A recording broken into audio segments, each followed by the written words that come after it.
Hey guys, welcome back to my channel. For this video, I'm continuing the series of multiple choice questions. And for this series, I was asked to do some questions on enlargement, coordinate geometry, and so on. So I found some on enlargement, and let's get right into it. So the first one says, O is the center of the enlargement. Given that OB is 3.5 centimeter, OB prime is 7 centimeter, OA 2.5, OA prime 5 centimeter. So now that once you see the prime on it, it means the image of the object given. So OB is the object, OB prime is the image, all right? The same for OA and the same for OA prime. So what is the scale factor of the enlargement? So we know once it says enlargement and we're asked to find the scale factor, we're going to have to find the ratio of the image and the object. And so what we do is basically K, and K stands for the scale factor, is equal to the image over the object. All right? And so far, remember the image and remember the object. So the image here for the point B is 7. So it is 7 over the object, which is 3.5. Or we can try the image here, which is 5 over small 5. So it's 5 over the 2.5. All right? So we always need to remember this. Scale factor is the image over the object. So 7 divided by 3.5, that's 2, and the same thing goes for that. So the scale factor for 1 is the scale factor for all the points, or some would say the vertices. And so if you try it for 1 point, you don't have to try it for the other, but I did this so you can see that it results in the same thing. That's 2.5 and that's 3.5. And so the scale factor is 2, and that's basically how you get it. It's pretty easy, guys, once you understand the scale factor and to determine the image and the object. The next one, given the center of enlargement, and we know E represents enlargement, so E subscript 0, 2, 0, 2, and vertex P, -1, -1. So what is the coordinate of P prime? So you're given the center of enlargement, all right? You're given the vertex P, and you're asked to find P prime. So to find P prime, you must first understand what this center of enlargement is saying. So we know that E, the general form is E is 0K, and we know that 0 means, or that this is basically telling the origin of the enlargement. So it's 0. So the x value is 0. So the y value you're trying to find here. So the x value is 0. So the y value represents k. And this is 2. So if you should line up EO 2 with this, you'll see that k is equal to 2.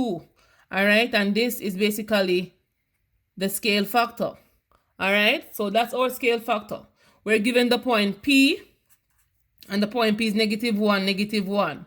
What we do is to multiply the x value and the y value by the given scale factor. So you multiply that by 2, and you multiply that by 2. Some would say it's gonna be P kx ky. All right, so that's kx ky, and the x and the y are the coordinates, and k represent the scale factor. So basically you multiply all of them by 2. So P 2 times -1 is -2. Is -2, and the -2 times -1 times 2 is also -2. So the answer is -2, -2, which is C. All right, and so that's basically how you do a question that requires you to find the image given the center of enlargement and the object. Let's move on to this one. So for this question, we're given a diagram which is not drawn to scale, and we have to determine the length of OB in kilometers. All right, and so right here we see that OAB is a right angle triangle. All right, so no, this side will be the hypotenuse, and this side would be the opposite side, and to the angle opposite side, this side would be the adjacent side. So we have two ways of doing this. We can use a trig ratio, or we can use Pythagoras Theorem. Remember, you won't be given a calculator, so if you don't know the trig ratio for angles, you move ahead to Pythagoras Theorem. And so this is a 3, 4, 5 triangle. How do I know that? Because I know the length of the two short sides will be equal to the length of the longest side squared. Short side squared equal to the longest side squared. And so this is basically a given, guys. So we know that if we should say OB square plus BA square should give us OA square. All right. Some people say A squared plus B squared equals C squared. We won't say that because these sides are not labeled ABC. So basically the length of the two short side is equal to that side. All right. So we know that this is 5. So that's 5 squared. BA is 4. So that's 4 squared. We want to find OB squared. Basically, you find the square root of these.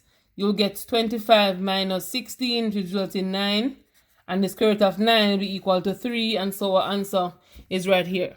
One tip I'll give on this question, guys, basically you can go ahead and learn or try to SWOT or remember how the triangles are numbered. You have 3, 4, 5. You have 6, 8, 10. 6, 8, 10? I think, let me see. Yeah, 6, 8, 10, and some others. So it's best to go and know them, guys, so you have to spend less time on questions like these. So from the same diagram, what is the measure of the bearing from O to A in degrees? So from O to A. So O to A would be this, basically this region here, all right? And so we're given angle 30 degrees. We know that from north to south, this will be 90. This is another 90. So that's 180 degrees right here on that straight line. And if this is 30, to find the angle up here, I'm going to call that theta. To find this angle, it's basically 180 minus the angle you're given, which will give us 150 degrees. And that's how you find the bearing of O to A. All right, guys, and so that's the end of this video. Very short and spicy. I hope you understand what I explained. If you don't, leave me a comment in the comment section below. If you need additional questions, let me know again by telling me the topics you want me to find questions on. And these questions, guys, are not from any CXC past paper. I've read the book and I made some questions based on what I read, and they actually make sense. All right, so feel free to hit me up. Remember to like, share, subscribe, comment, and tell a friend about me.